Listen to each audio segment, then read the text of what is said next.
So, when you hear the word quality, what's the first thing that pops into your head? For a lot of people, it's, a department down the hall, maybe some checklists, a necessary but kind of boring expense.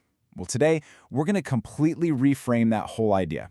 We're going to look at quality not as a cost center, but as one of the most powerful and often totally hidden levers for profit you have in your business. So let's just start with a direct question. All those mistakes, the rework, the scrap, the customer returns, the warranty claims, how much are they really costing you? The truth is, for most companies, they have no idea. It's a complete mystery. The costs are all buried in different reports, but they're never added up into one single, frankly, terrifying number. Well, according to the people who study this stuff, the answer is pretty shocking. The cost of poor quality can be anywhere from 15 to 40% of your sales. Just let that sink in for a second. For every $1 million in revenue, a company could be throwing away between $150,000 and $400,000 on things that just went wrong. It's this massive, invisible drain on profitability. So how do we find this hidden drain, right? How do we even start to see it? Well, we need a tool.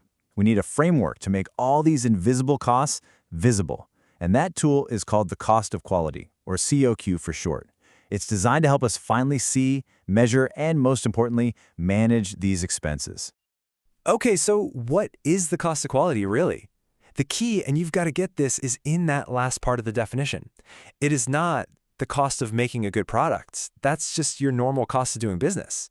COQ is specifically the money you spend because you don't do things right the first time. It is literally the cost of imperfection. Now, this isn't some brand new idea. It was actually developed over decades by some of the sharpest minds in management. You had Joseph Juran starting to quantify it way back in the 50s. Feigenbaum came along and refined it, but it was a guy named Philip Crosby who really just blew the doors off the whole concept with one simple, revolutionary phrase. Quality is free. What in the world did you mean by that? His whole argument was this. Any money you invest upfront in preventing mistakes is returned to you many, many times over, because you get to eliminate the enormously expensive costs of fixing them later. So the big takeaway is investing in good quality isn't an expense. It's the single best way to get rid of the much, much larger expense of unquality. So to really understand that, we need to break the cost of quality down into its parts. And honestly, the best way to think about it is a simple split. There's money you spend wisely, that's a good spend, and then there's money that just drains away. And this slide lays it out perfectly. On the left side, you've got the cost of good quality. Think of these as your proactive investments.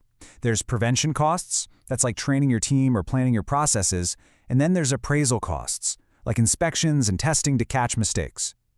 Now on the right, you have the cost of poor quality. These are the painful consequences. Internal failures are the things you catch inside your own walls, like scrap and rework. But external failures, those are the most damaging of all, because that's when your customer finds the defect. And this is where the whole framework gets really powerful. Because once you start sorting your costs into these buckets, you realize something profound about where you're bleeding money. It leads to a true aha moment about the real economics of failure. You've probably seen the iceberg analogy, right? Well, it's perfect here. The cost that you can easily see on a spreadsheet, like your warranty claims, that's just the tiny tip of the iceberg. The real danger, the bulk of the ice that can sink the ship, is everything hidden below the surface. We're talking about a damaged reputation, lost future sales, all that engineering time wasted on fixing problems instead of creating the next big thing. Those are the costs that can absolutely cripple a company. And the financial impact is captured perfectly by what's called the 1-10-100 rule. Think of it this way. Let's say it costs $1 to prevent a mistake back in the design phase. Simple enough. But if you fail to do that and you catch that same mistake during production, it now costs $10 to fix it with rework and reinspection. But if that defect makes it all the way out the door to the customer, it now costs $100 or even more to fix. You're factoring in shipping, service calls, warranty claims, and the potential loss of that customer for good. The cost literally explodes the closer a mistake gets to your customer. So if the cost of failure is that high, what's the payoff for getting it right? This is where we shift from just saving money to building a true strategic competitive advantage. See, when you really master the cost of quality, you're not just plugging a leak in the boat. You are fundamentally re-engineering your entire business. All that money and time you once wasted on fixing mistakes is now freed up. Your capacity suddenly increases without you buying a single new machine. Your cost per unit drops, which means you can be more competitive on price.